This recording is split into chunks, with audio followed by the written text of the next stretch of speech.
Hello. Yeah, that's your name. Squirrels got me. Big Jim. Yeah. Really, really, really, really cold and fun. Cold and fun.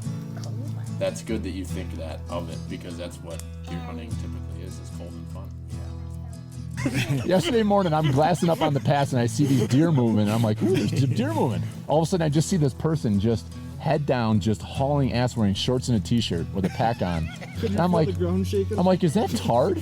My dad always talks about floating through the woods like the autumn breeze. So Robert's when you're the 275 pounds, I don't know how you do that, but. The Freightliner? It's just like a creeper. You're just kind of up in the corner watching what's going on down there. Yeah.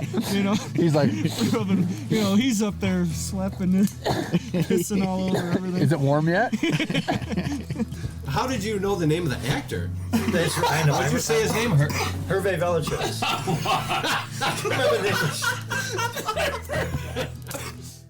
You know what pert near means. If you know what pert near means and you live in America, you're a redneck too. Welcome to the Log Talk Podcast, brought to you by Pert Near Outdoors. It's that time of year. It's that time of year where we all need to be thinking about, do we have everything we need to hit the woods? Chances are you don't, and if you think you do, you probably could use some more. So how about you go over to thehuntworks.com and check out all the incredible products these guys are carrying. This is a great family, local store. Dan and Steve Dunnigan, a couple hardworking sumbitches. They are now carrying archery equipment, everything from bows to arrows to broadheads, quivers, you name it.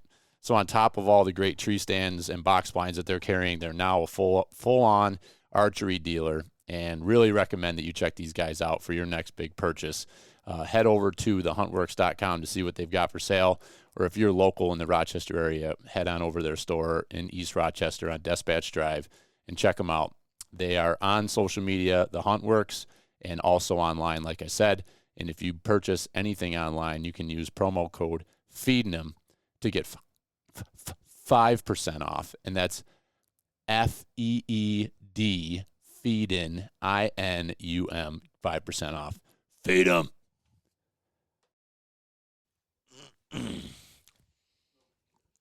Nobody cares. Yeah, but what? Oh, welcome to episode 210. Yeah, we're going to skip 209 because nobody likes 209. Yeah, why because don't 209 really, is like the primer. Why don't you just shoot whatever bus 209 primer. We shoot powder. We need to go back to the real topic. Why don't you just go back to shooting? Are you calling me garbage? What do you think about my garbage truck? Fucking Trump is the man. Get out of here. You kidding me?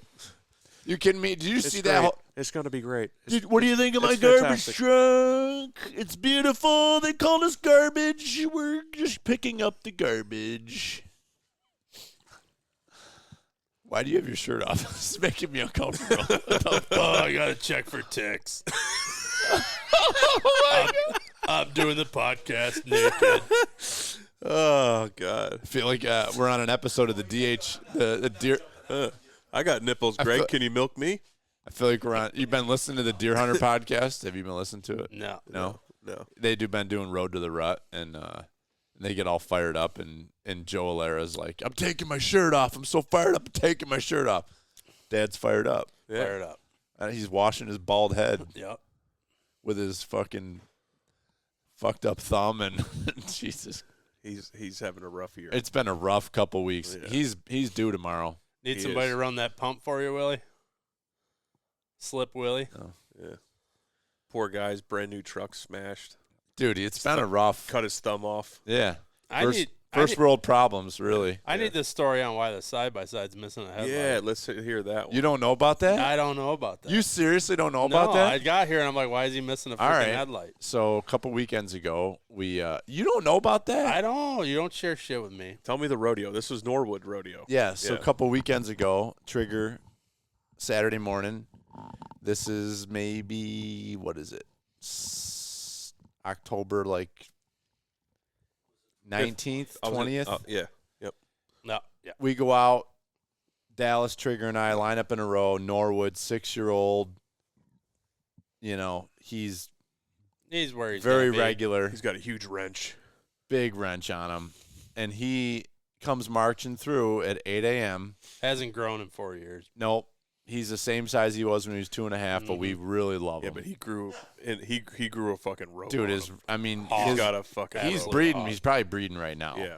He's probably got her in the bushes, and he's breeding her right now. 3 shoulders strong. Just so long giving it story to her. short, Norwood comes through. Trigger hammers him in the shoulder. We know that now. Love the shoulder Trigger shots. thought that it was in through the onside, into the offside shoulder. Wasn't enough FOC. He was not focked enough. Yeah. And the long and the short. It was a thermal hub. Short and long.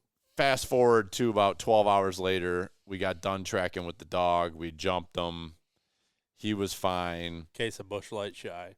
Trigger'd been pounding Cervasis and other adult liquids throughout the day, and he's driving my side-by-side back to his house, and he calls me frantically saying, "Where are you?" And I says, "I'm driving down the road back to your house." And he says, "I just hit a deer with your side-by-side."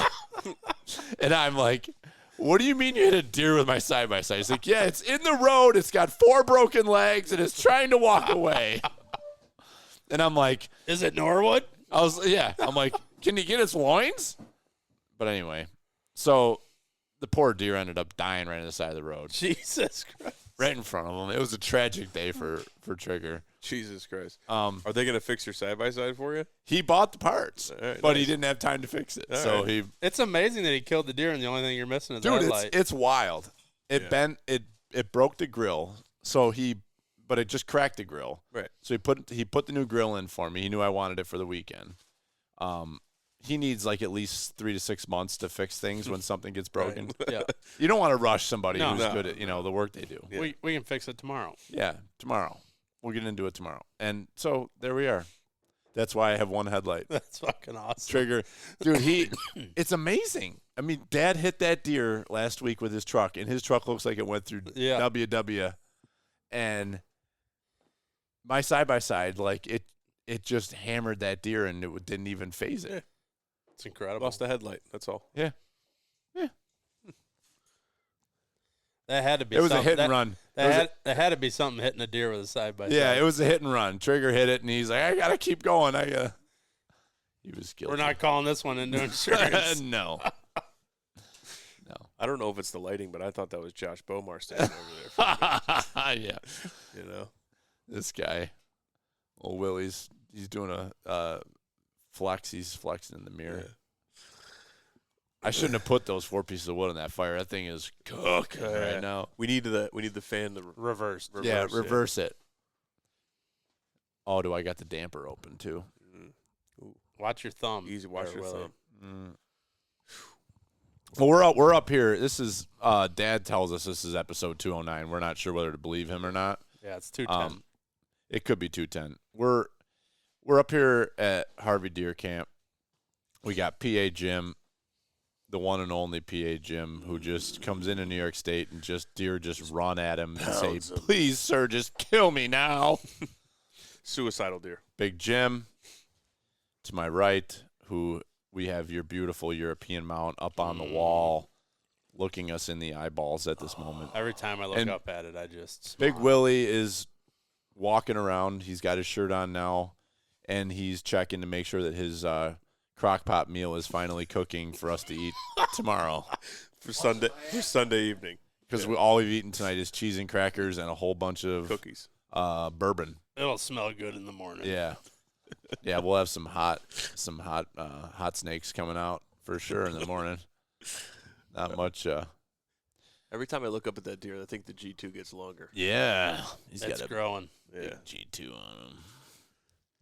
So we got 2 buck killers in the room here. So we want to hear some buck stories. I like Jim's. Let's start with Big Jim's Big buck Jim. story. I'm gonna act okay. Hold on a second. Let me put my.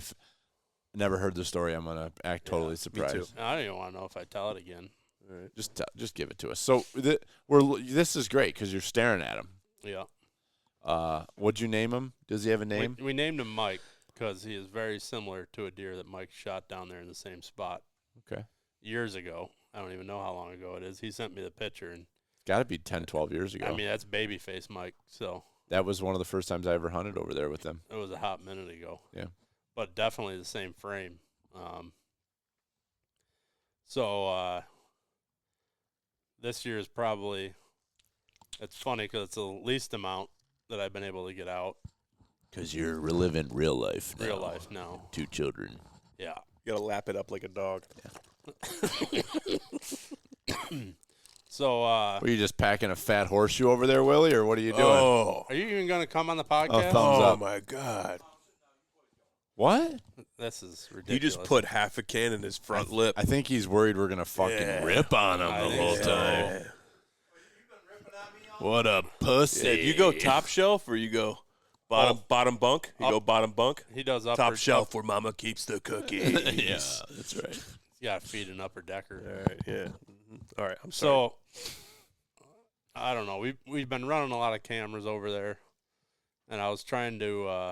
I was joking about it, but Dogs are hot.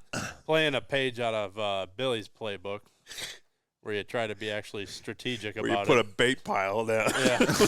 Don't just fucking hunt every day you can. Use strategy. Go and get some crack corn. Yeah, and hunt deer that Tractor everybody else Supply. has been following around.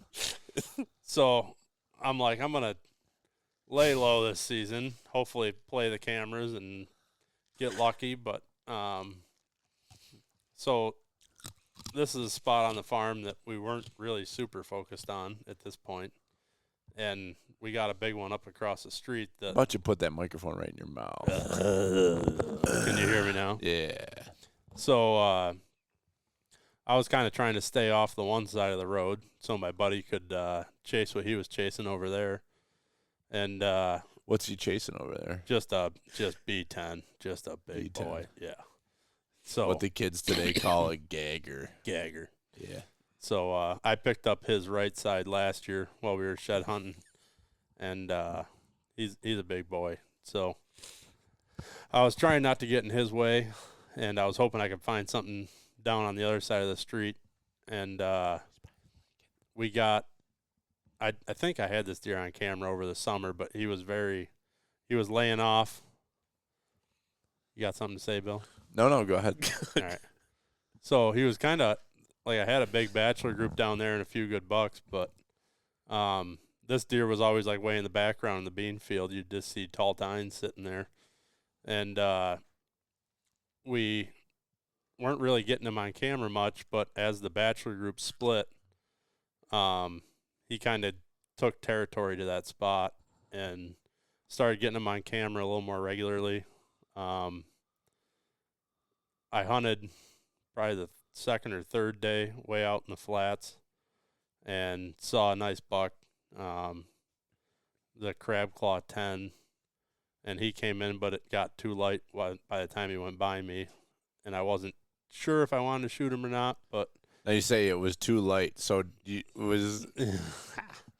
meant the No. other way. Yeah, no, It for got sure. too dark because it was too We're- light. That would be legal. Yes. we're a few beers and a few seltzers deep here, so yeah, no, it was dark by the time he went by me, so I scooted out of there, and I think it was a week later I decided to take a hunt again, and I had this deer that I shot on camera at 6:30 in the morning going into bed, and at the end of the night he popped out across from me right at dark, and I texted Greg something like, this deer's feeding in the field right in front of me, I don't want to spook him out, and he ran down and grabbed me on the side-by-side.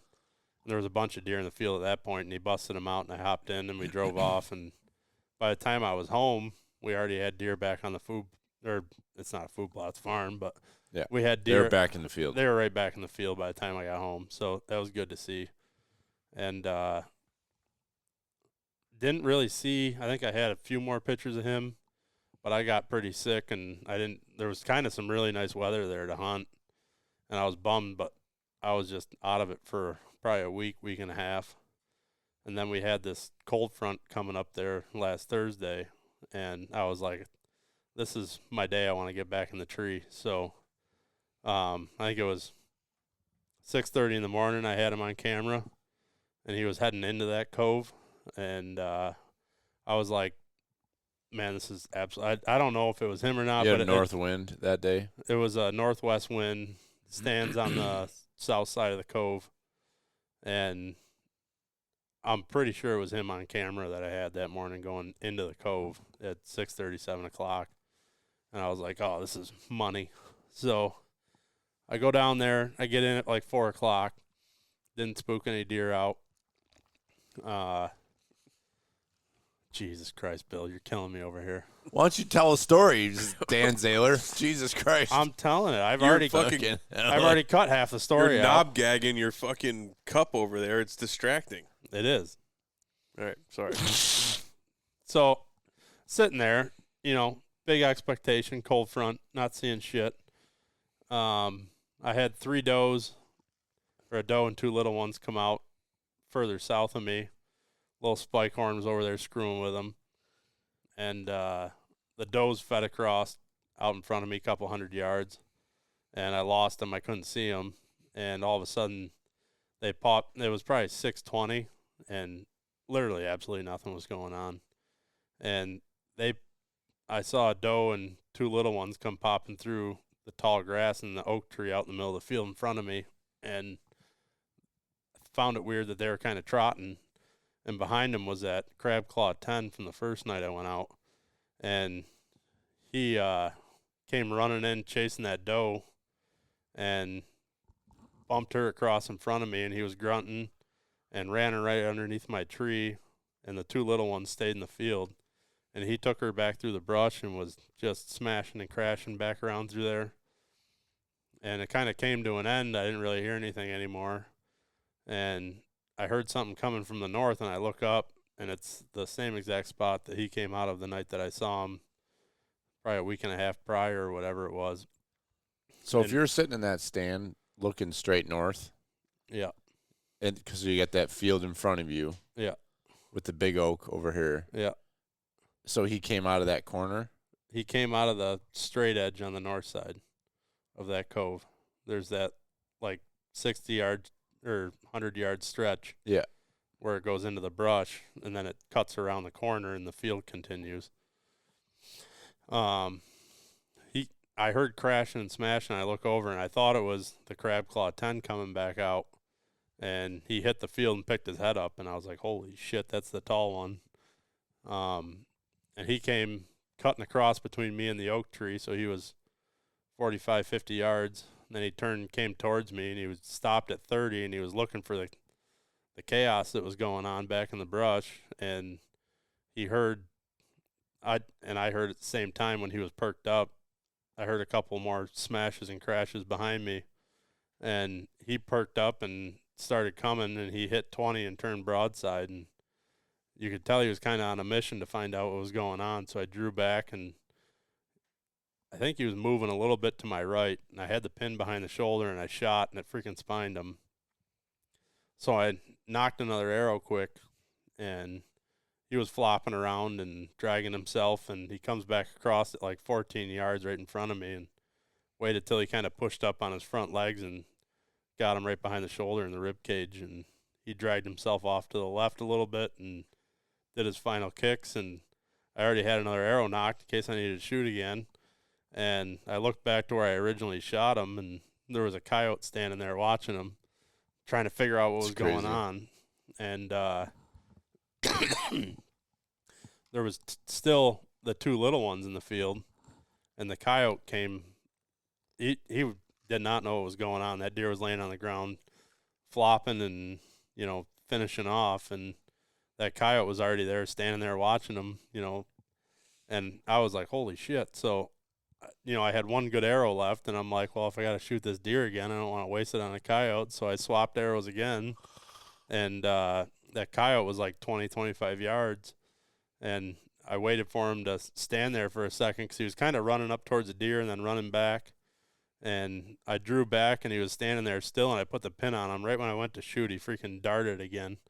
I missed him, and then shortly after that, just a minute or two, that crab claw 10 came back in, and he looked at the deer and then laying on the ground, and then he turned to go away, and he was standing there with a coyote nose to nose, and it it was bizarre because I'm expecting, like, if there's a coyote in the field with a deer, he's going to chase him. Right. And these two are just, like, squaring off, standing there looking at each other. And the crab claw 10 was, like, aggressing the coyote. And the second one was just running around behind him, the second coyote. And finally, the crab claw 10 kind of spooked off and ran back north, and the two little ones left the field. And then the coyotes just wouldn't leave. Like, I got to the point where I knew my deer was dead, and he's laying right there at 15 yards. Right. And I'm like, well, I got to call my buddy and let him know that I got him down. So I call him, and he doesn't answer. I mean, it's prime time, and I was texting with him throughout the night, and he had deer all around him. So he didn't answer, and then, I don't know, it was a couple minutes. He called me back, and he was like, you didn't. I'm like, I did. I'm like, I freaking got him. And he's like, unreal. He's like, come pick me up. I'm like, all right. So it was like last light. I climbed down out of the tree, and I'm thinking to myself, I'm like, the coyotes could hear me talking to my buddy on the phone. They were looking up at me in the tree like they knew I was there. So I climbed down, and I went over, and I set my backpack and my saddle on the deer. And I turned and looked, where the coyotes have been coming in and out, and there's one standing there watching me at 50 yards. So that's wild. I was like, were they talking at all, or was it? No, they were dead silent. They were just messing with the deer, and I got pictures down there every night of deer running left and right and coyotes down there. So I know the coyotes are down there messing with them every night. But I wonder if because you said you haven't been getting as many pictures down there as normal. I've been getting like no pictures. I wonder if the coyotes are bothering the deer in there. I kind of feel like they are. I mean, this deer that I shot, he was living in a small pocket. And so you don't think that guy that's coyote hunting is hunting there? Well, I mean, I've been talking with a couple different people, and it seems like the more coyotes you shoot, the more that show up. Yeah, I mean, that's... So, I mean, I don't know if at this point it's not a great thing that he's shooting so many coyotes because they're reproducing so quick to repopulate that it's getting to be more than there was. Well, it's because there's so many deer.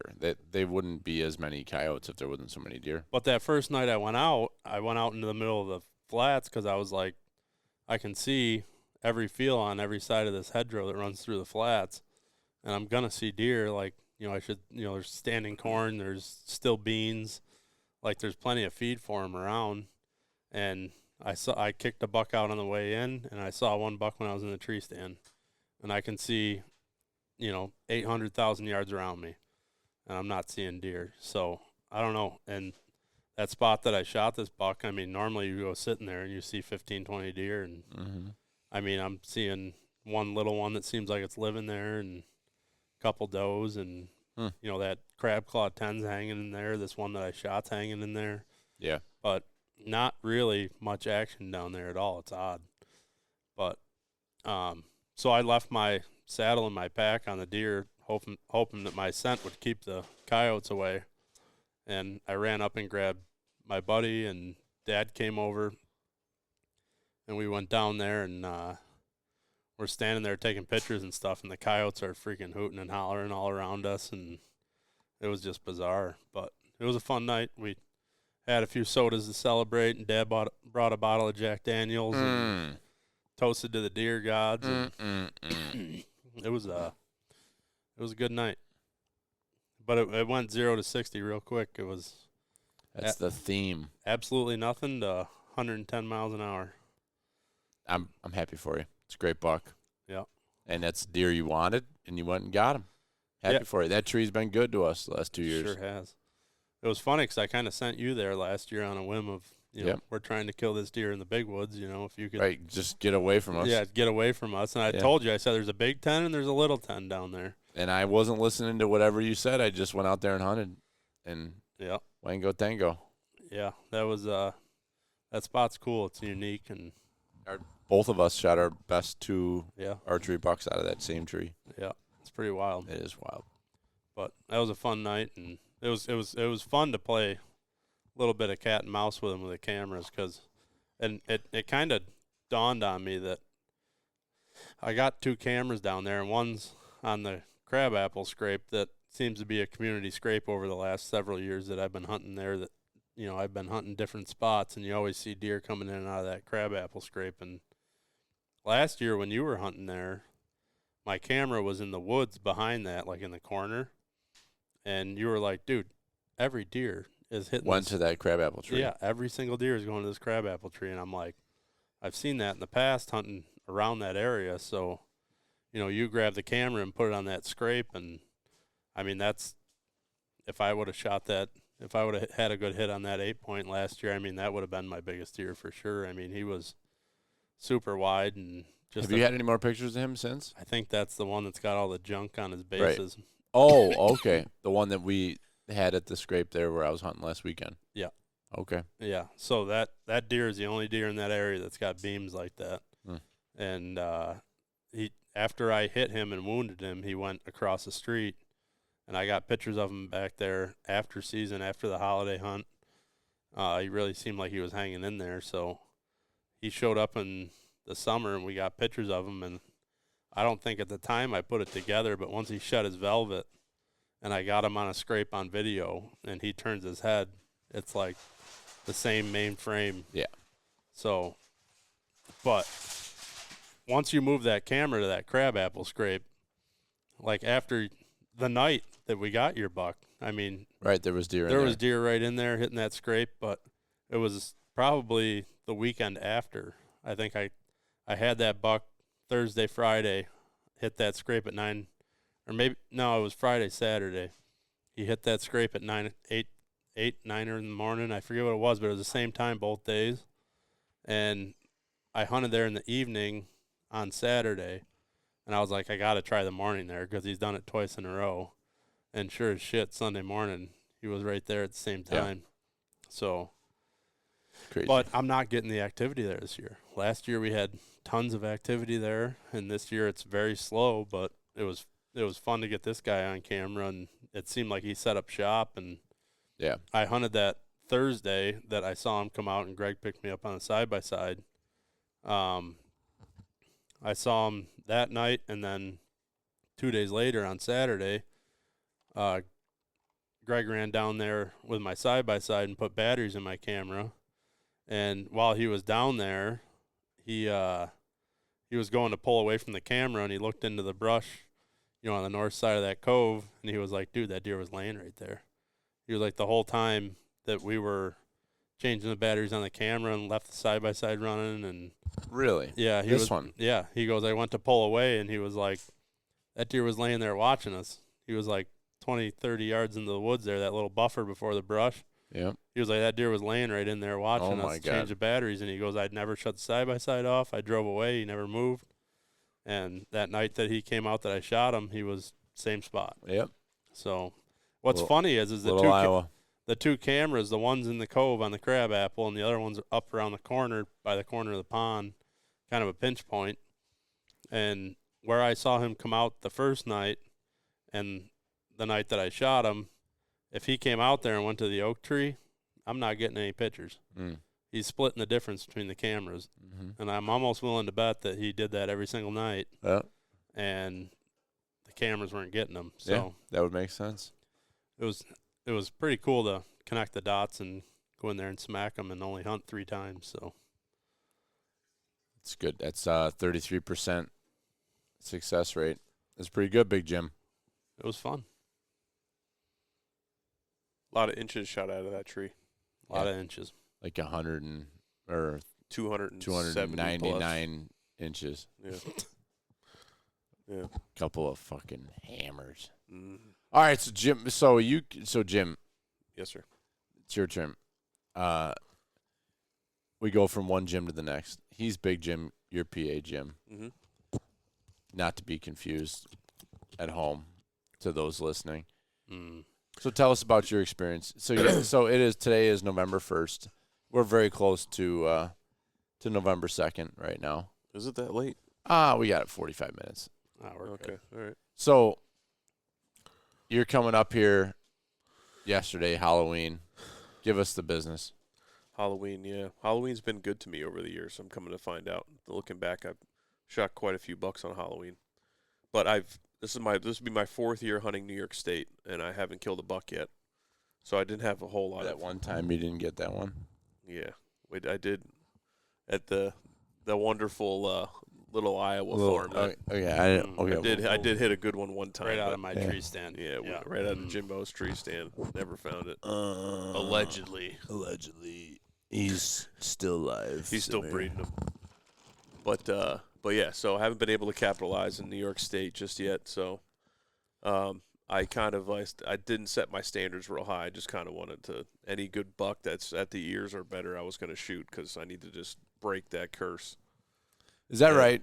That's or are you just saying that? No, I'm serious. Okay. That's legit. I told Donnie Lucas before I came up, I was like, I don't care if it's a 4-point. If he's at the ears or better, nah, you wouldn't have. I'm telling you. You wouldn't have. You're full of shit. I'm telling you. You didn't drive and all the the way way that up here this to hunt shoot went a down. You did when not. Your wife Listen. did not send you up here with a slap on the ass to say, "Shoot me a 4-pointer, Daddy." Yeah. Come home with a big. She did not New do York that. 11-point. Yeah. But yeah, I mean, again, my expectations really weren't that high. Okay, that's fair. I mean, truthfully. Okay. So I just needed to get it done. You know what I mean? It's one of those things like you have 2 buck tags up here. I was like, I just wanted to shoot a buck just to like break that curse. I keep coming up here and going home empty-handed. I don't know what it is. It's easy game. An easy game. Coming to find out. If your name is Jim. So Billy sends me on this adventure, like typical. Like you know, Oh yeah. It's a So I'm brilliant grinding, right? I'm at work, just working on school buses. You know, wrenching. Yeah. You know, I'm out there just wrenching on school buses. Yeah, just fucking them up. And Jim and I are talking. I got my headphones in. I'm talking. I says to Jim, I said, it's 75 degrees. Do you want to do a scouting mission for me? You're not going to go sit. Which, hindsight, you know how many people shot good bucks yesterday on the 75 degree? Did you, like any of your people you follow on social, did you see? A bunch of people. 3, 4-ish. Yeah. But if you take that and then you take that and then you extrapolate that over hundreds of millions of billions peoples. There was a bunch of bucks shot yesterday. Yeah. But it was hot.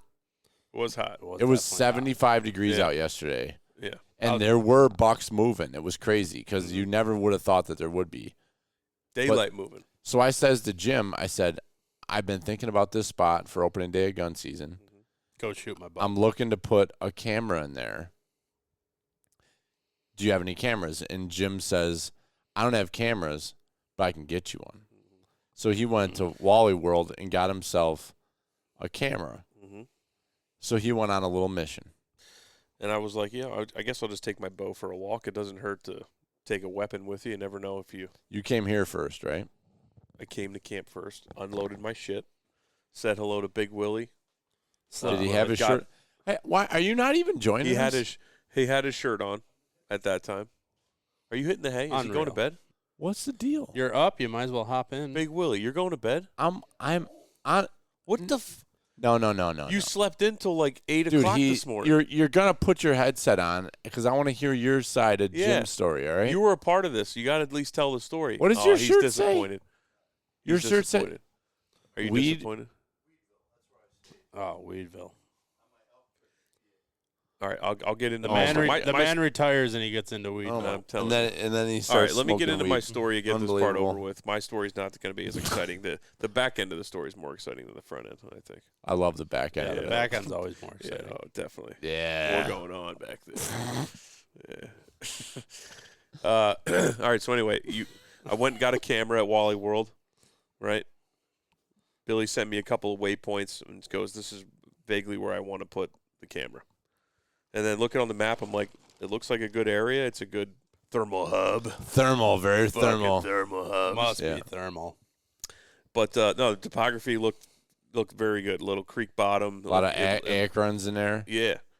Little saddle that kind of goes through a creek bottom that comes up to like a little flat. And there's hemlocks anywhere. Anywhere there's hemlocks, there's fucking bucks. Yes. Gotta get in along the pines.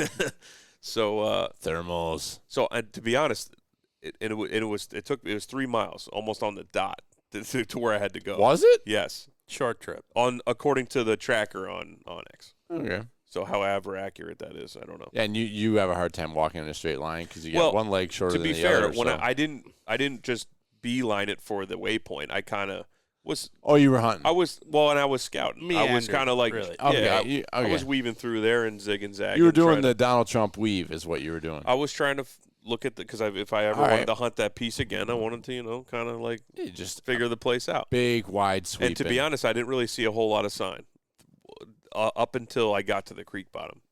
Once I got to the creek bottom, once I got near Billy's waypoint, which kudos to Billy, right? That waypoint had a bunch of there was just tracks and stuff down the bottom. Tracks. I love tracks. So once I see the tracks, I kind of follow the tracks up and out on the other side. And as soon as you got in the hemlocks, that's where the sign just like fucking opened up. It was just rubs and scrapes and fucking you're welcome scent and pheromones and semen just fucking dripping from the fucking hemlocks. Is it warm yet? Yeah. Right from the dead limbs. Yeah. And down low. I knew I was fucking deep in them. So I did what anybody did. I grabbed the fucking wad of mud. I wiped it on my face, and I was ready for fucking battle. Jim calls me. He goes, "Where's the trail?" Yeah. I go, "Where?" I literally couldn't find "Where it, 'cause are you?" There was shit for sign. It was shit for He's sign. like, "I'm at the creek." I'm like, "The trail's there, Jim." I'm like, "What side of you creek you on?" It wasn't. There was no sign. Right North under or your south? feet. There was no sign. And I literally says, had to cross the creek and go to the south side. and climb up to the south side I did it. towards the I've been in there. hemlocks, and then I saw the trail. Yep. The said trail. You seen it? And actually, it was two converging trails, and it was actually a really, really excellent spot underneath them hemlocks there. Great pinch point. Tore up all the hell. Great Get that pinch point. headset, Willie. Great pinch point. And then, so by this point, it's about 4 o'clock, maybe 10 after 4.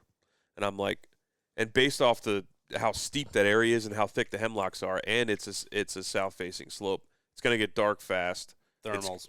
It's already dark in there because of the hemlocks. Mm-hmm. It's 4 o'clock. I'm like, I'm not going to fucking set my saddle up and get up Why in there would now. I'm like, let's just hang the camera, maybe scout around a little bit more, and then I'll set up a little like makeshift blind and try to see what happens for the rest of the evening, right? Walk out at dark. So I grab some deadfall and some branches and shit, and I make myself a little makeshift blind alongside this little Y like split tree that's kind of like in the middle of that trail system. You met at the Y. At the Y. Right in the Y. Right in this split. I just little man on the boat. You just flicked him a little bit. Mm-hmm. Hawk 2 spit on that thing. You know. So I get set up here, and I watch a little YouTube, and I see the fucking hunting public guys fucking thrashing and trashing the fucking ground and pound leaves and shit, and I've done a little grunt sequence in my day, Let her work. So I got this new grunt tube. Find a hot scrape and just bed down in it. Got this brand new grunt tube. I wanted to blow on it, from the Phelps game calls. It's got the little snort wheeze fucking device on there and just shit. a little suck and blow. Yeah. So I'm raking the leaves and I'm taking branches, I'm smashing them off the tree and shit, and I'm fucking, I'm fucking blowing on my tube. I hit the little fucking, fucking snort wheeze. Ooh, that sounded good. Fucking, I'm getting in there, I'm getting after it, I'm fucking raking, making all kinds of fucking noise, and I'm rubbing trees. Yeah, I'm making a lot of noise and I'm being loud, and I'm trying to be. If anything's in earshot, it's gonna hear me.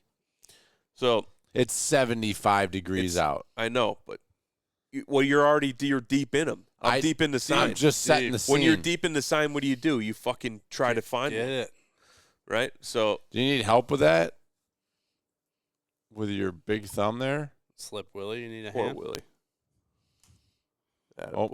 He shoved it the way right you in shoved it right in. You didn't even fucking spit on it first. Oh, Hawk 2. Damn. All right. Spit on that thing. Yeah. Easy now, boys. Easy, okay. Boys. Down, big fella. Big fella. It's a rot. It's not down by your knees. Settle down. Jesus, anyway, what was that? Oh, you were in there. Yeah, so I was fucking pounding them and raking, grunting, snort wheezing, the whole shit, putting on a show, right? And as soon as I put my. Did you have rattling or no? No rattling. No rattle. No rattle bag. Good thing, or you might have got a big one. I should have got a big one. I put my grunt tube down, leaned my bow up against the tree, and it wasn't like 3 minutes. No shit. And I hear the like the steady pace of a deer in thick leaves. Fucking and I'm like, I'm thinking to myself, you gotta be fucking shitting me, right? 75 degrees. couple minutes after I just did this massive calling sequence. Who's I'm like, hiking tell down me this here? tell me this Yeah. fucking worked, right? It's Is probably Billy some here? probably some Yeah. mountain biker fell off his bike, needs help, and and it keeps coming. And it's getting closer and closer, and I'm looking. I'm trying to glass, and I can't see shit. But I hear it coming, and the next thing you know, it's dead calm and quiet back there, other than this It is, movement yeah. of his leaves, right? Squirrel. And then all of a sudden I hear like a faint like burp, like, and then a few seconds later another one burp, and it's a fucking buck, right? It's grunting as it's moving to me, and I have no idea what he is. I can't see him yet. He eventually works himself up and over like this little knuckle, and I can see the flash of a body in the trees, right? So then I'm like, oh, there he is. Boom. Pull my glass up, and I fucking catch like the side of his beam, and he's like, I see like a dark rack. He looks to be wider than the ears. Can't really fucking make out points or nothing yet, but I just, from that initial and quick glance, I'm like, look to be something I would shoot, right? So I fucking go into autopilot. I put my binos down again. I fucking knock an arrow. You didn't even knock an arrow I wasn't yet? even knocked yet. What? I wasn't even Jesus cocked and Christ. knocked it. I You just don't, fucking you got don't done do a raking the ground ground and shit. pound without Hey, knocking one. The results speak for themselves. All right, you're right. Take it easy. You're right, brother. Right, You're Big right. Willie? Oh, That's what I'm you're saying. damn right. So I knock an arrow. I settle in I'm on my knees where I do my best work.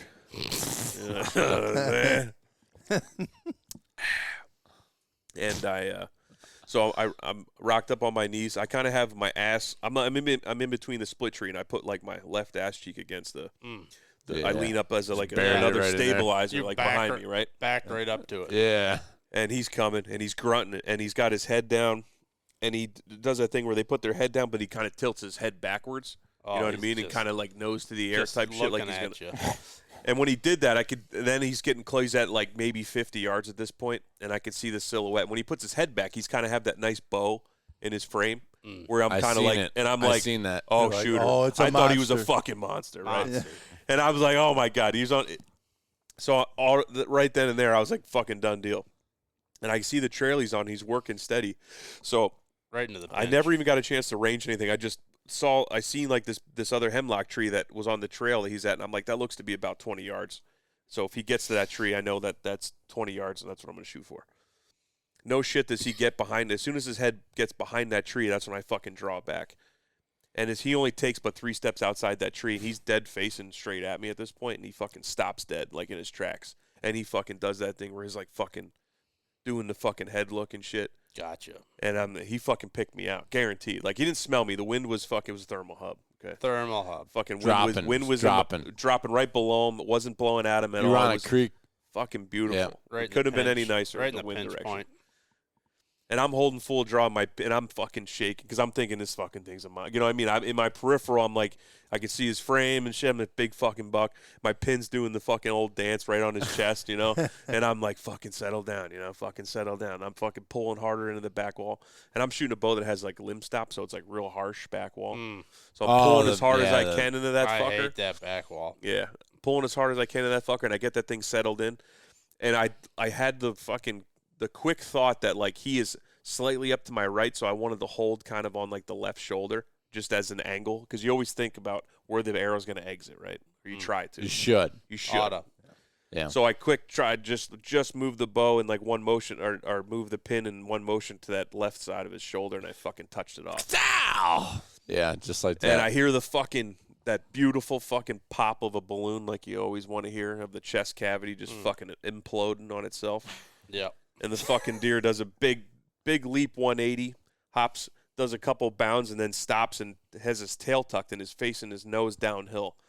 And I could see fucking, like with the naked eye, I could see blood fucking pouring out of his chest, right? And I'm like, he's going to fucking fall over dead and roll down that creek right there. And then he all of a sudden out of nowhere, he must have took a breath or something, and he fucking pulled up a head of steam and just turned and fucking ran parallel with the creek and kind of was angling uphill slightly and was just fucking blasting, like just sprint. And then he works away, and I didn't hear him crash, nothing, right? So I give it some time, and about a half an hour or so, I call Billy. I'm a wreck, because like I can't believe what the fuck just happened. You called me. We had talked, because you called me to ask to confirm the spot. Yeah, for the You camp. called like 10 or 15 minutes later, and you're just like breathing. And I'm like, no, you didn't. Yeah. You're like, I did. I can't believe I just I just shot a buck. I just shot I one. just fucking called I'm it like, what are you talking about? Yeah. My kid and I put Billy on FaceTime, and Yeah. you're all worked up, and he's like, "What's wrong with it?" I'm like, "Billy, be quiet. Jim's hunting." It was funny, but it was like, what time was that? 4:30, I think I Was shot. it that late? Yeah. Yeah. And so I'm a fucking wreck because I just called in a buck on the ground. You know what I mean? With the bow on public land, new piece, never been there fucking before. It's No just, arrow knock. Just no arrow fucking knock. around. Just total fucking unbelievable hunt the way it came together. I wish I had a fucking camera crew. It would have been unbelievable. But anyway, next year we're gonna get one. Yeah, net loss organization. Net loss. We'll get the Huntworks to sponsor us. Yeah, Huntworks.com. Some bitches. Get Copeland Creative to come follow promo us code around. feed. Yeah, we can probably get Copeland down. He'll cook for us and shit. Yeah. Ellsworth will come over and Yep. cook with us. But anyway, so I start looking for. I go up to where I find my arrow. It's like buried about 6 inches into the fucking hillside, and it's like belly level with me, just because of how steep that slope is there. So I pluck it out, and I'm looking at it, and it's got fucking streaks of blood up through it. The blood doesn't look fucking amazing on the arrow. It kind of looks almost like it had blood spatter, but like somebody wiped it. Right. You know what I mean? It's just kind of streaky. So I was like, okay, it's not great, but it's not terrible. Well, I mean, it came out his ass, so what do you Yeah. expect? Come to find out later on, it blew straight through him the long ways, which is fucking pretty awesome. But anyway, about 10 feet maybe from where that arrow was, and I found my big first big spatter, just spit of blood. Go like another couple feet, another big spit, and then it turns into these like big puddles and then I found the spot where he stopped for a second and kind of was looking downhill, and it just fucking opened up, just like a paint can dumped. And then as far as I could see with my eye, I could just see blood. And I'm like, all right, he's leaking. He's leaking good. Gotta get him leaking. Yeah. So I follow that probably about 60 yards of that. And then Did he go across the creek? No. Okay. He paralleled the creek. And then after 60 yards, he actually made a right-hand turn and went uphill. And that's what worried me. Yeah, that does worry you. A fucking buck like that's hurt typically won't run uphill. No. So I was like, fuck. But the blood still looked awesome. So I marked that point, called Billy. We talked it over. All right, take it easy. Don't bump him, whatever. So I went back, and I didn't have any of my shit with me at this point. My bow, all my shit's back in my little homemade blind. So I went back, packed all my shit back up, went back to that spot, walked a little bit further, followed the blood trail, found another good spatter, another pool, kept going, another pool. And there's so much blood at this point. I'm like, this fucking buck's dead, guaranteed. And I keep glassing. I keep going a little bit further in glass and trying. I'm waiting. I got to see this body laying here somewhere, right? Yeah, I figure you're gonna be laying. Yeah, 100%. And I get a little bit further to where it kind of gets up to this, like, crest this hill to the flat, and I get right to the edge, and I just about poke my head, and I hear, and fucking, and I'm like, motherfucker, tell me I jumped this fucking thing, right? I pushed him out of here.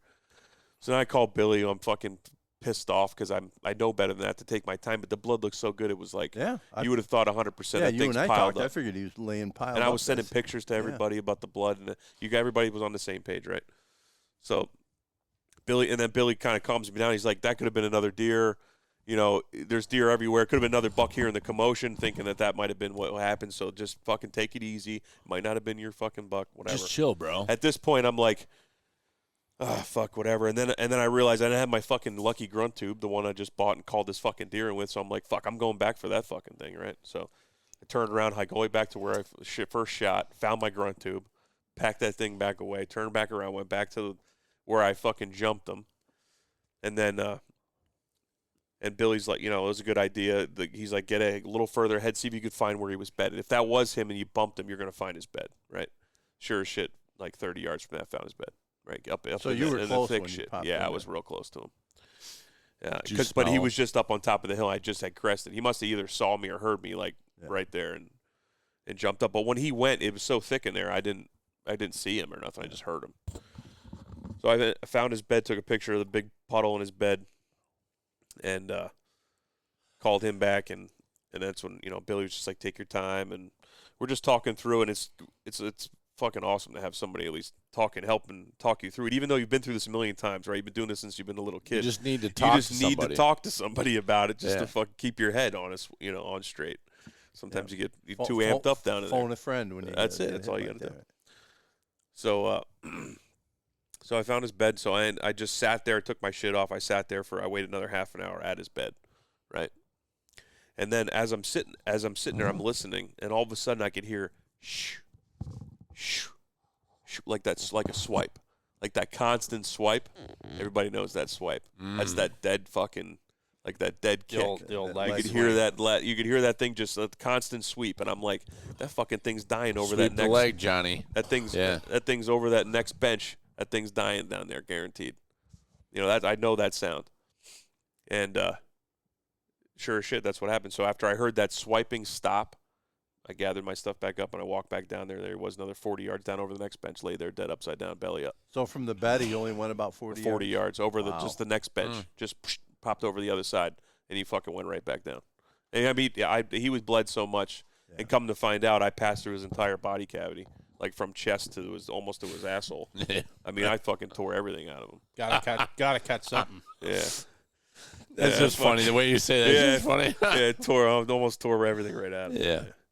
So, and then I go and I didn't know exactly what he was. I just knew he had a good frame, dark rack. And so I go and pluck him out of the mud, and he's like just this gnarly wide 6-pointer. And I couldn't be happier. I was just like, Dude, it was my first crazy buck, man. To do that and to have a gnarly buck, but to do that on state land on a whim and to call him in. Yeah, I mean, and on the ground with a bow. I mean, how the fuck such a cool buck. You can't draw that kind of shit up. No. I mean, that's crazy. I thought he had a third, like it looked like he had a third main beam. You know how some of them will it'll branch off and form another, but it was his brow tines. I don't even know if you could even consider them brow tines. The way that they're fucking ridiculous. Yeah, it's funky. But and he's solid body on him for his age bracket, I think, and he had a big neck. He was just or he was a rutting buck, full bore. So he was fired up. He was excited to meet you. Yeah, and it did not work out too well. No. And people are, you hear things back and forth about those frontal shots and shit. If you're confident in your equipment and you shoot your bow enough, I think that you could take that shot all day long. I think from a tree stance, a little bit different scenario due to the angle. Your angle was good, but on the ground, all day long, I'd shoot that all day long. Yeah. Well, you're a hell of a shot too. You shoot way more than the average. I shoot throughout the year. Yeah. I would never try that shot. Even on the ground? No, I think you could do it at 20 yards. I might be able to do it, but I wouldn't do it. Oh, man. I don't have the confidence in that. I think I would send it. Yeah, I mean on the ground. Think about how that arrow's gonna hit all kinds of vital shit. I mean, I did it once from a tree stand, but the deer was uphill from me, and Billy ended up killing that deer in gun season. But I was off just a little bit, and I basically hit him like in the left front shoulder, and it went down along his ribs. I didn't get into his vitals. Which one was that?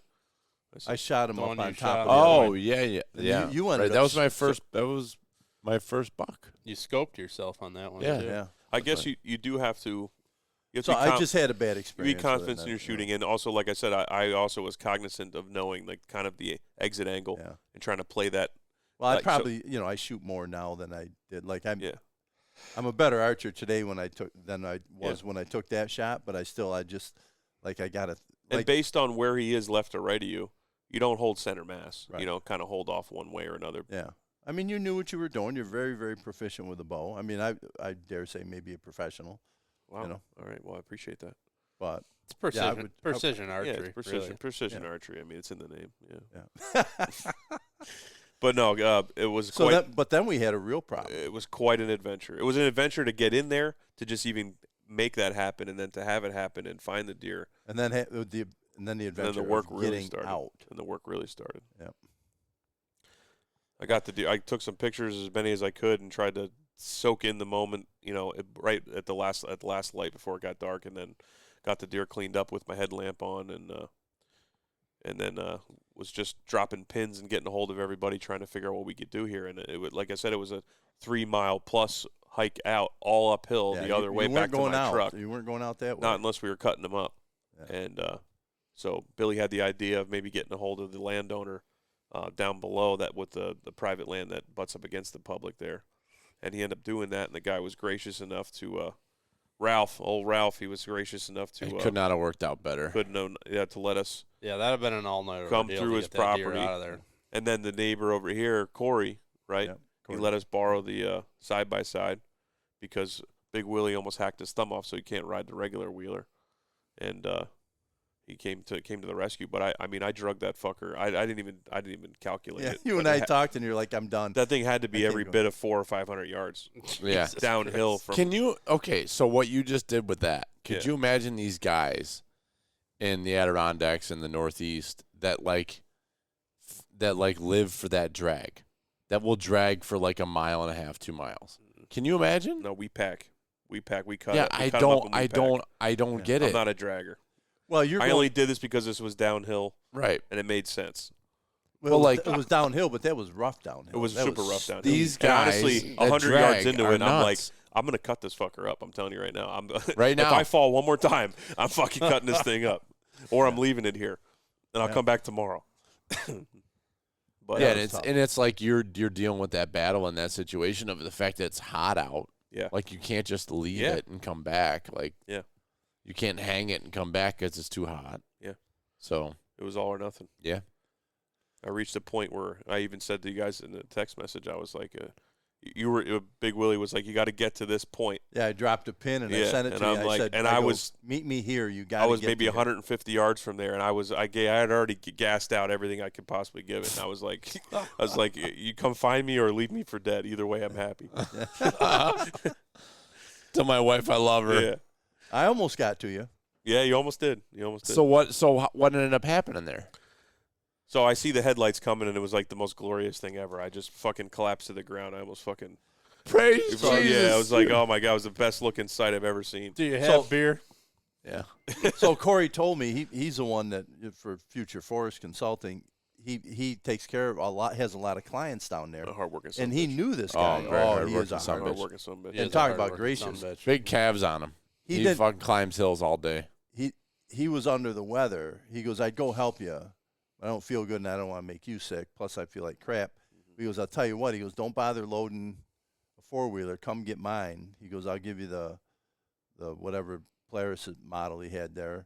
Ranger. The Ranger. So he goes, take my Ranger and drive. I drive it up there. It's like, what's it, like 5 miles? 6 miles, yeah. right? Mm-hmm. I'm like, drive it where? He goes, drive it right down the road. I'm like, I can't do that. I don't want to get a ticket or get arrested or something. He goes, I do it all the time. He goes, you're fine. I go, it's nighttime. He's like, you do whatever you want. I'm just telling you, if it was me, I'd hop in the Ranger and just scoot down there. And he goes, it's got lights, it's got plates, it's good. It's good. Yeah. He goes, no, you're fine. So I was thinking about it, and the other alternative was to hook my trailer on my truck, load an ATV, and then drive it up there in the hand I need that is messed up. So I was like, yeah, I'm going to do it. So I go over there. He was so nice. He came out and got it, and he goes, here, you got Onyx up? I go, yeah. So he shows me on Onyx. He zooms in, and he goes, I recut these trails. They're in great shape. Told me how to, get through Ralph's property and onto the trail. That's crazy. Take it all the way up the hill. He goes, you're going to go buy a food plot. Keep going. Stay to the left of that. He goes, you're going to come to another food plot at the very top. When you get to that, he goes, there's a trail that goes out the top of that. It's too steep. Don't try it. So when I got to the second food plot, I could see where the trail, like this logging road, and it was like, I went through some steep stuff getting to there. Mm-hmm. But off to the left, and I could see you sent a pin where you were, and I'm like, it's actually over to my left a little bit. Yeah, you were over by the other ravine. And I see this trail. It was like an old trail. It wasn't freshly cut, but it was like went through the woods. I'm like, I think I can. And I look up on the side hill, and I could see your light. So I'm like, I think I can get closer. So I went over there, and then it kind of got steep and a little bit muddy going up that ravine towards where you were. So I just left the machine there, left it running with the lights on, and went up to see Jimmy, and he was like so happy to see me, and we took some pictures and shot some video, and then I carried some of your shit, and you brought the deer down and got the thing turned around and got the deer loaded in, and then we had to drive all the way back here, so we drive down out of there, hang the deer, drive back here, and our hanging rig was all messed up. I got new rope. Oh, that's for right. it. We had to. So we had to holy shit! Stretch the new rope out. We stretch the new rope. We string the new rope. Get that set up. And then we washed the deer out. Then we hung the deer. Then we took Corey's machine back. Then we got my truck and we went and got ice to put in the deer to ice the deer down. That thing was packed. Like I literally packed him like a scarecrow, full of leaves. His whole chest from bringing him down the fucking mountain. Oh yeah. I mean, he was stuffed. Oh, full. there was a lot of leaves in there. Fucking the whole Really? thing. Yeah. You couldn't have packed any more leaves in there. Wow. So we put the ice in them. No, we did that when we got back. Wow. But then we had to go get your truck, and that was like by the time we got back here, I think it was 10:30. That's a 25-minute drive to get your truck. Yeah. One way. Yeah, that is. Yeah. So it was it was 11:15, and I'm out on the deck cooking sausage. Yeah. We had our dinner. We didn't get to bed till after midnight. It was a lot, but it was a great adventure. It was a lot of fun. Adventure. Hell of a story. Yeah. It's crazy. I couldn't have drew up first New York buck any nicer. No, I know. It was cool? pretty cool. Yeah. Pretty very, cool. very cool. Yeah. Crazy. Now I'm gonna that other tag is gonna be sacred. I'm gonna hold on to that one. Yeah, you cherish that thing. Yeah, fuck yeah. We're gonna shoot a big one. Mm. Coming back to Howlett Farms, we're gonna shoot a fucking hammer. Little Iowa. There's no deer over there. No deer. No deer in those woods. No, we haven't seen any deer in there. Yeah. Nothing.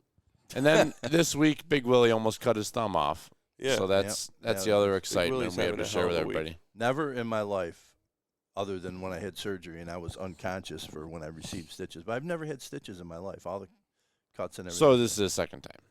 Second. For stitches? You were conscious. Well, it's the only time I've ever had, I had a laceration that was so bad I had to go get stitches. I've Right. never had that before. Yep. You had surgery one time. I've had a couple. It was open brain surgery or what was it? No. No? It was a groin issue. Oh, your groin. No. Macaques. It was too big. Yeah. So it was testicular reduction. Yeah. His the rope was too big. He couldn't walk. The funny thing. You tie this up to my belly button, please, sir. Put a couple stitches in there. Ossifer. Yeah, it was bad. I was like, I ended up buying this new knife that had a gut hook on it. It's actually a beautiful knife. Beautiful knife. Beautiful. Very sharp. Very, very sharp. A gut hook. The sharpest. Oh, that piece on the top where you can kind of Yeah. skin them with So it. I'm like, well, this would be nice because Sure I could would. just hook it like when I go down, split the shanks and the brisket, right? I will never use that freaking thing like that again. I'll still use a knife, but I'm going to use just the blade. I will never use one of them. Yeah, I'm not a fan of those. That thing, it slipped out, and when it slips out and the knife jumps, you got a razor sharp blade coming at you. Yep. And I don't even know how the hell it happened. I You must have were been holding the leg. I must have been holding. I was on the And right, you were right like front leg. you were like halfway down the shank, and it slipped out. And it slipped out, went right across my thumb. Yeah, I watched the whole thing happen. Oh, it was father, great. brother. And I knew it was bad, and I looked. I obviously immediately you look at it, and I was like, "Holy Mother of Jesus, that's bad." So I'm like, I got to make sure it moves because I'm so deep. I'm like, I'm probably cut all the tendons and everything. So I moved it, and it moved. I could bend it, and I'm like, okay. But then I would like bend it in a way to close the cut, and then I wrapped it in paper towel. And I'm like, I wonder if I can fix this myself. I could probably tape it up. And Jimmy tells me you were awfully slick Willie on the whole situation. I saw a father-son reaction to wound real quick there. Yeah, that hurt. Well, it was bad. Yes, I mean, we're not judging. I've seen your son a few times cut himself. Yeah. And do the whole, hold it tight and breathing heavy and. Well, yeah. Overreact. I did that. And then I'm like, Jesus Christ, he looks just like Billy. Is he gonna fall over?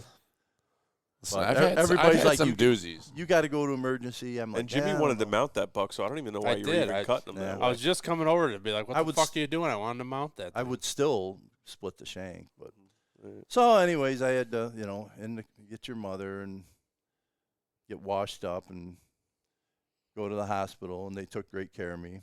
Yeah. Stitched it up after giving me 6 what do they call that stuff? Lidocaine or something like that. He gives me one right in the palm of the hand. I swear to God, he went right into the bone that comes off your thumb. It hurt. Like, that was the worst part of the whole.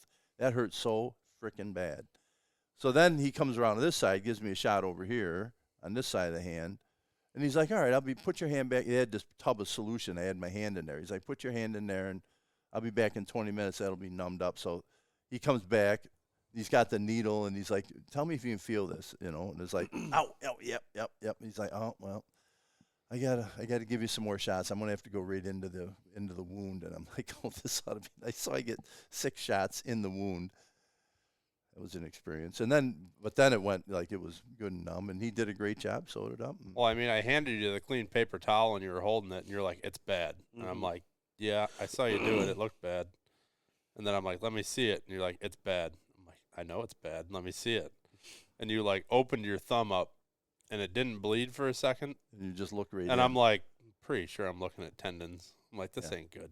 Yeah. I'm like, yeah, you're gonna need to go to the hospital on that one. Yeah. I've been cutting. You're lucky that you didn't cut anything major to where you would lose. Yeah, function. I don't need surgery That's or great. anything. That's I get thank very goodness. very lucky, and it's amazing. I mean, we've been cutting deer since I was like 18 or 20 years old. You know, I mean, I got 40 years or better in the cut, and I've never, like, every once in a while you'll nick or something. You know, I mean, nothing. Yeah. We've never had a guy go out of that shop. No. They had to go to the hospital because they got hurt with, you know what I mean? I was so pissed.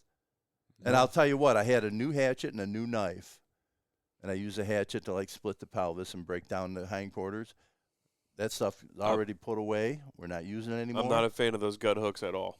No. I got the same knife I've used for like 40 years. Yep. Never cut myself. Does a great job. I'm going back to my old knife. Going back to my old hatchet.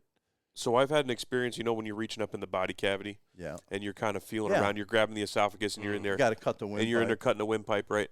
And that gut hook's facing you the other way. Yes. And it's caught me that way because it's just sticking out further than it should be on the flat part. And you're cutting it safely because the main part of the blade's away from you. Right. But that gut hook is facing you. I just thought it'd be cool. I'm like, it looks like a cool. I will never. Yeah, I've use it again. never gutted a deer with a knife with a gut hook on it. Yeah. No. I don't recommend it. Seems like the smaller the blade, the nicer. What do you do with that kind of blade? You know what we're going to do with that thing? You take a roll of duct tape. That's right. And you wrap that knife in duct tape. Yep. Throw it in the garbage Throw it in can. the fucking garbage. That's right. That's what MRK, my buddy from Virginia, told me to do. He goes, Harv, I'll tell you what to do. Get yourself a roll of duct tape. You got duct tape? I'm like, yeah. He goes, wrap that knife all up in duct tape and then walk out and drop it in the garbage That's can. hilarious. He goes, that knife should never be used again. Never again. I said, well, Kenny, based on that premise, I should trade in my brand new truck and get a new truck. Because so I mean, 2 days before this, I smashed up my brand spanking new truck, hitting a deer, driving home from here. It was a doe, a buck? Doe. Was it a doe? Yep. Never got her either, huh? I never wanted her. Yeah, I went back the next day, and it was out there in coyotes. But what a mess. Yeah. I couldn't believe it. Yeah. And I did. I told my wife. I would have taken her 10. I go. I think I'm going to. I think I'm going to trade in this truck. I'm going to get a new one. You should do it. Yeah, trade it in. I go get the same one, same truck. Yeah, just get me another one. Just one that's not busted up. Yeah. So you could put your new cap on it and be good to go. You don't want an accident report on your history. You know? You don't want that. No. Loses retail real quick. It doesn't have a clean Carfax anymore. You check the Carfax. I know, right? My other truck, 100,000 miles, drove all. I went to Colorado and back. I've been all over to PA. Mm-hmm. I mean, and never anything on that truck. Never hit a damn thing. I have this thing for like 20 days, 24 days. It's hilarious how that works. It's the rut, man. Well, that happened to your wife. Yeah. Sarah Cat hit one. Yep, she got the new vehicle, and she fucking pounded one like it was months later. Is that the new Jeep?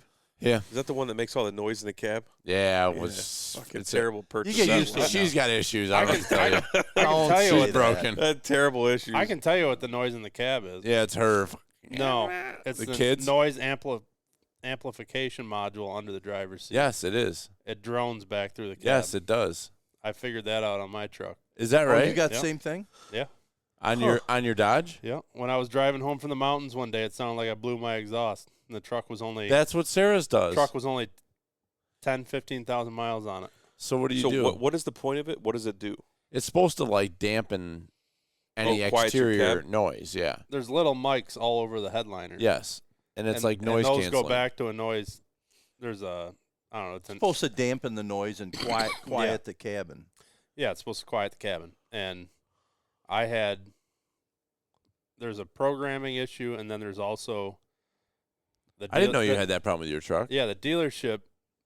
It's funny because I took my truck in, and it was only like a month or 2 months old. And I was on my way back from the mountains, and this thing literally sounds like it blew the muffler out of it.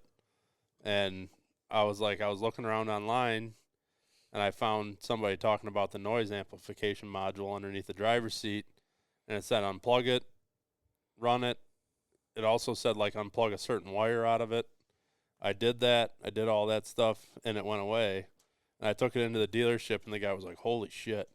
He was like, "You know how many people we've had bring their trucks back that says that you know there's a droning noise in the cab?" Yes. And he was like, "We couldn't figure it out." And they said that they tore the headliner down and everything, and they found a wire pinched and whatnot, but it's all a bunch of bullshit. Yeah, No, who knows what the you found the fucking fix, liars. and they didn't want to have to admit that Yeah. you just figured out the multi-million-dollar problem. So with Sarah's, when she starts hers, the rev comes up on it because the way the emissions are, you have to rev up. Oh yeah. In cold start. Yeah. And it's just vibrating You inside gotta get of in the there, vehicle. vibrator, and rev her up. I said, Sarah, you should love this, honey. And she says, no, I'm over fucking stigmatized or whatever the Stimulated. Stimulated. That's it. Overstimulated. Yeah. Yeah. You're heard over that. stigmatized. Well, she's always got. You're always away hunting. She's got to deal with the kids on her own. I mean, It's a lot of just- stigma. Yeah, it's just stimulation. Stigmatization. Well, have Jimbo look at it. Maybe Yeah. he can unplug it. And It's right under the driver's seat. Come in from the back seat. and I'll unplug just it. come in with some cutters. I'll just cut all the wires Yeah. Just underneath the driver's don't seat. unplug it. Just cut all the wires. Remember that time when you guys cut all the wires on that Geo tracker and I fucking butt connected all of them back together and the thing started back up? Remember that? I was pretty proud of There's that. a lot of butt connect. That's when I started to be a mechanic. Yeah. That's when I was No, my future. you shouldn't quit your day job. No. I'll keep selling paper buses. Yeah. Paper ones. What else? What are we doing tomorrow? Doe day tomorrow. We for gotta Jim? we gotta whack something. I haven't seen. I'm thinking that I don't know if I'll be able to kill a deer again. Team Jim's going to double up on does Yeah, tomorrow I think morning. we doe day it tomorrow morning. Where are we going? Where's everybody going? I think I'm gonna go up top. I'd like to go towards like the bull meadow. If I no think one, you if should. no one else I wants think to you go should there. sit the bull meadow. Yeah, I'm going to sit the bull meadow. I think You'll see a bunch of bucks. I'm going to sit the That's outhouse. fine. blind. I'll film them. Okay. Take pictures. And when that buck comes through this morning at 8:30, instead of sitting on the deck drinking coffee, I'll be sitting over there. You drinking should do that. coffee. He ain't gonna do it again. He went south. How many in the morning? I How many spooked bucks him have we tonight. seen A coming lot. up through there? A lot in the Well, morning. I I know. It's a good. Somebody needs to be there or in the forgotten stand. Yeah. So. Yeah. And You need to be up by my portable. That's an 8 o'clock in the morning or spot. Or where you were today. I mean. Why I left my platform and my sticks in the tree. But you have the other one, that new Millennium from the Hunt Works, those hard-working some bitches. Hard-working son of a. They were over here tonight. They were here tonight. Yeah. They were trying to feeding 'em. sell us tree stands and bows. We We're said, like, guys, we're all set. We've got enough. Every tree's got a stand in it. We can't. No more. I mean, I would stand. I was sitting in tonight. It was beautiful. The straps were built right into the tree and everything. They're grown. The stand's grown into the tree. Yeah, I would take it down and replace it, but the tree grew around it. I can't Yeah, get it out. nothing you can do about it. You can't take the stand down. No. That's the most solid stand I got. Crossbar, rope's broken. It's grown right into the crotch. Same thing as So I went over to my stand in the brush, and I climbed that thing, and that Didn't I tell you not to climb it? He had his Dad, saddle. He was safe. I had my lineman's belt on. Oh, okay. Okay. All right. And I took a lifeline up with me so that I could hook that on up top. So that stand's got a lifeline now. Oh, good. Yep. Very, very nice. Yep. And Did I tell you about the big buck I saw go through there today? Went right through there. 3:30. I was driving by on the side by side. Huge buck just went right into there. Yeah. You didn't tell me this. Oh, I forgot. Was that this afternoon? Yeah. You didn't actually. What? Giant. You're making No, stories. he's He's got to be full of making this crap. up. I'm confused. Huge one. No, Dude, he would've there's big texted rub us. in there. There's big rub in there. Big rub. There's that. There's a thermal drop in there that's just. There wasn't any rubs in there last week. 'Cause I Dude, was in there big looking. rubs. Really? Big rubs. Yes. In So there. did you make that? Did you put any additional straps on All the I stand? I didn't. Nothing needed a strap, but I put a strap on the stand. All right. Dude, I'm telling you, I should have taken. I don't know why I did not take pictures. The You put a the strap climbing sticks. built in. The climbing sticks. The fucking tree has grown inside of the buckles of the straps on the climbing sticks. Yeah. It's unbelievable. I've never seen a tree grow You can never They've undo been the there a strap long ever. time. Dude, the stand is in the tree. Right. You know what that's from? TSI. Yeah. Timber stand improvement. Yep. That tree's growing like a mother. That tree's 'Cause healthy. we cut all that Yeah. other stuff down Yep. around it. That tree's growing like We a gotta- son of a bitch. So we got to cut. And as I was walking I over still there today, don't like that.